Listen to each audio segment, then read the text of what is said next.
Oh, get over it. Stop being such a sissy.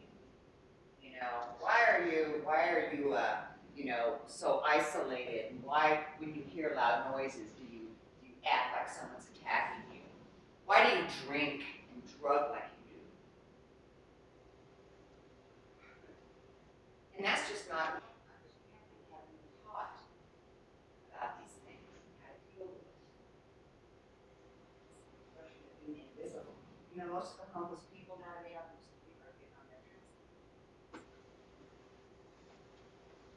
And many of them have such serious psychological problems that they probably would do better if they were in a more, not out on the street, but rather in some sort of institution where they could get assistance and help with each other, which does happen. But initially it didn't in Vietnam vets. That's why we had such a high rate of suicide. Vets who would come back and kill themselves. We also had a high rate of drug addicts, because over in Vietnam, the only way to escape the realities was to get high. So you come back an addict or an alcoholic. And that adds to your depression. And you're out of here. All it quits. Because there's no support system around to acknowledge this, to bring it together as a group. Communal healing, community healing is a hugely powerful thing that works very, very well. Vietnam veterans were sent back from Vietnam individually. Whereas in World War II, you had whole units coming back. Okay, I remember seeing pictures, still do, of the big parades they'd have in New York, welcoming these veterans home who came in on the ship, hundreds of them, together as brothers. Vietnam, you were lucky if you were sent home with somebody you knew, let alone your whole unit that had lived through what you lived through and knows what you experienced. Very important. Psychologically, this is a very important, it's very, very heavy duty determining factor in our mental health. Not validating the experience can create a great sense of anger and shame. That's where productivity is at. This feeling of, what do I do with this? Am I the only one that knows? So that conspiracy of silence, we need to break that in this country. We need to get history out there, no matter how painful it is. It needs to be taught. None of us are at fault. We weren't there. Guilt has no place in this. And if someone tries to make you feel guilty, then you need to be able to push that aside and know that that's not true. We've been handed down a legacy, not just Indian people, but the dominant culture, white culture, that is very detrimental to them and to us. It's not just Indian people who suffer from this PTSD. The dominant culture has suffered amazingly. You just don't know it. Because you've never been given that opportunity to see what's there. Western psychology. Okay, this is going into looking at, well, all right, you've got a mental, emotional problem, let's get it fixed. Go into therapy, or go into psychoanalysis. Again, going back to the earlier years of this westernized mental health care system. Not only did it see Indians as deficient, but it saw Indians as just not getting it. Just not quite getting it. It doesn't fit the experience of the Indian worldviews and the interpretation of Western culture. They don't understand it. It's like kinship. It's a good example.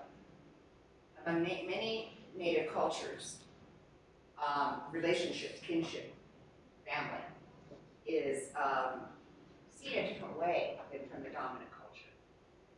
Whereas you say, okay, that's my mom, my biological mom, that's my dad, that's my mother's sister, so that's my auntie, or my mother's brother, that's my uncle, and their children are my cousins. I mean, that is very ingrained in our culture, that there's a certain way in which you see kinship, and only one way. Whereas Indian cultures, you know, I've got a whole load of kids out there who call me mom, because I am their mom, even though I'm not physically the one that gave birth to them, because I'm their aunt, or I'm related in some way, I'm older. Therefore, it's assumed that I will take upon myself the responsibility to be mom or dad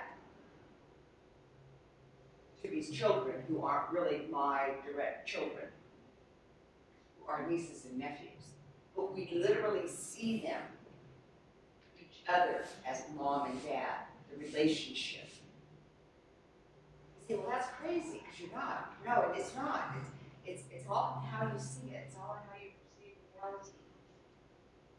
You know?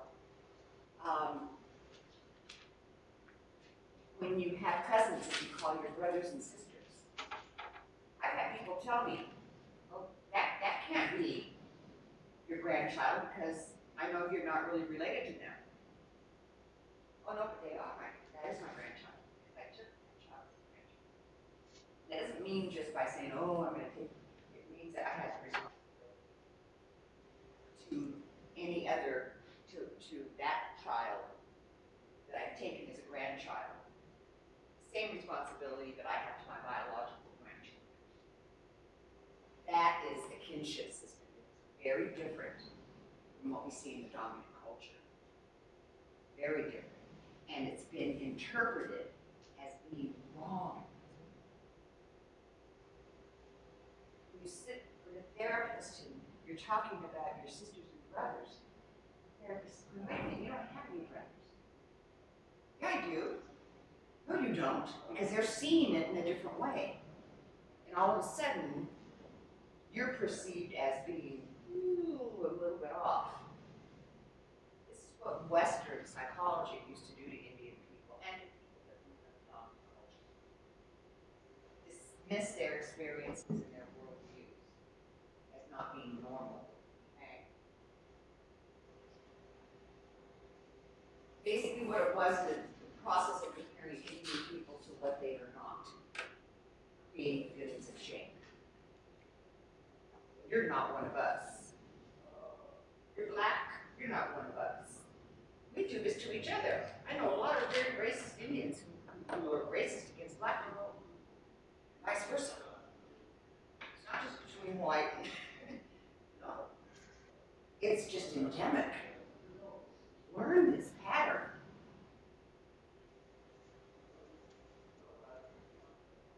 So this is, again, creates a lot of shame and a lot of confusion. Good news, guys. Here's good news here. Is that there are successful programs now. I'm not leaving, I'm just shutting the door.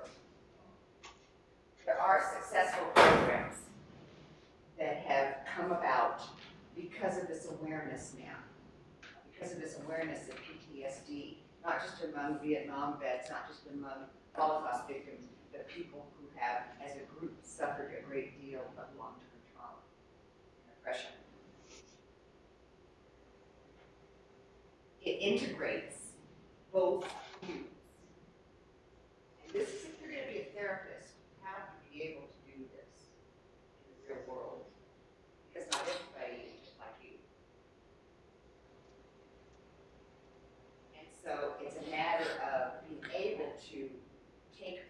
Western psychology, those things that are work and effective, and take from the other culture, the native culture, or the oppressed culture, the colonized culture, things that are work for them, and put them together. And make something new that works.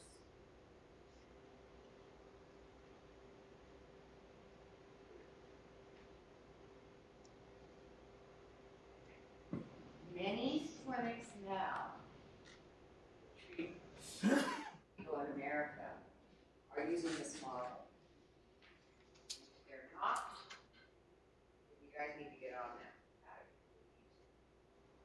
This is a way of incorporating native knowledge, elder knowledge, into the Western medical world.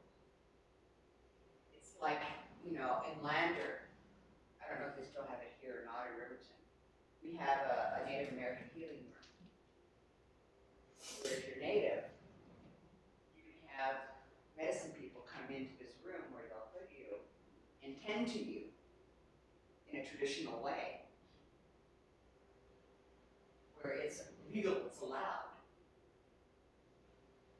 Because we understand that we can't just say, no, you can't do that. We're really serious about health. And you're talking about multicultural people, bicultural people who have to be or all of the relevant cultures. The community clinic model is this exactly. It's a hybrid therapy. It's staff that's oriented to recognize and validate traditional healing ceremonies, where you don't go in and see a therapist or a psychiatrist who says, oh, that Indian stuff, that's just superstition, get over it. That's why most Indians don't go get help, because they're told things like this. They can't relate to the Western model of healing, because it's different. But we need to learn that difference. And when we incorporate it, it works. Not just on individuals, but also on families, okay? On communities. So we have Western trained therapists and traditional native healers working side by side, collaborating, both respecting the other. Very important that respect be there. You know, I respect you in your ways, and I respect you in your ways. So let's take what we can, what we know, what our gifts are, and put them together and make something that works. That is towards healing. And again, this model accomplishes lots of different goals. It doesn't just put a Band-Aid on, you know, the issue. It actually gets to the root of things. It's kind of like counseling a Vietnam veteran. If you don't get to the root of their experience in Vietnam, forget it, you're not going to help them. You put on all kinds of Band-Aids, not going to help. You've got to get to the root of the problem, or one of the, you know, or the roots of the problem. Internalized depression. Hating yourself, having a negative stereotype of yourself. When I was a little girl, when we relocated to California, and I had to go to a school that was all kinds of people, not just Apache. That was a huge trauma for me. I'd never experienced that before. And I immediately picked up on the negative stereotypes of Indians. Nobody ever said to me, oh, you're an Indian. I knew it was in the air. I knew it wasn't safe. It wasn't okay to be Indian. You'd be better off being Mexican. And as I did for a while, and I'll admit I did this as a child, I tried to pass myself off as Italian. I know. Because it was safer. Italian. I'm Italian. Well, okay, you know, last thing you want to be with me, my world. And so we focus on that kind of repression, root it out, take it and say, get out of here, throw it out the door. And that frees the individual, it frees the person. It helps that person to help others to do the same thing, to heal from this collective grief and collective pathology that's happened to them. Maria Braveheart is a therapist who devised this community healing model. When we look at the ride, the Bigfoot ride, where 100 years later they commemorated the massacre of Bigfoot Span with a dead of winter ride in the Dakotas, where it's 50 below, from the place where they left to the place where they were massacred.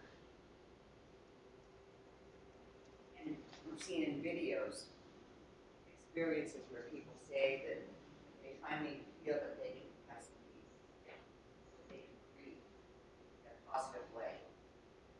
Because they shared it with each other. It wasn't just, you know, Indian people were very, very collective. And we need each other and we need to do things as groups all. We can't have this individual thing. Oh, I'm going to have individual therapy. That doesn't work for a lot of cultures. Because we're collectivists. We rely on each other. And our experiences are very much shared. So the Lakota model really helps heal a lot of the historical trauma.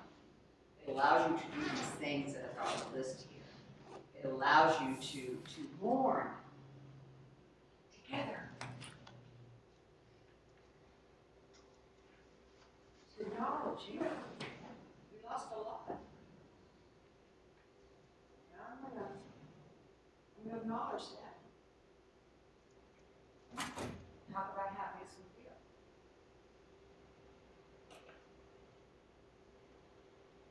It also involves education about historical trauma, educating people about the role this plays. Many of you people who are not Native American are native to some other place, and you have a history somewhere back there where your people were oppressed. Maybe you're Irish, Celtic, you know, back there you have that. But you were taken from that environment, so you didn't get the intergenerational trauma handed down to you, unless you lived in a very traditional Celtic culture. So we need to be educated. We need to educate about these things because we don't know.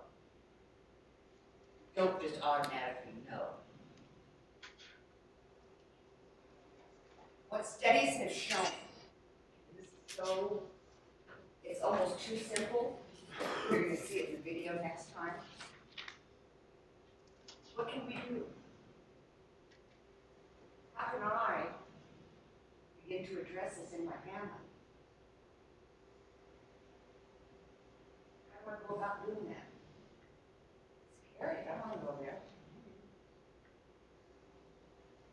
What studies have found is that if you create an awareness that trauma, some kind of trauma, took place, you're on your way to healing the effects of that trauma. A lot of times children who are abused very badly as kids, they, for survival purposes, don't remember the abuse. They don't have memories of their childhood because that's a safety mechanism that protects them from the realities of the horribleness of what they went through. But unless that person can realize, yeah, this shit happened to me, how can you heal from it if you don't know what it is? No. It's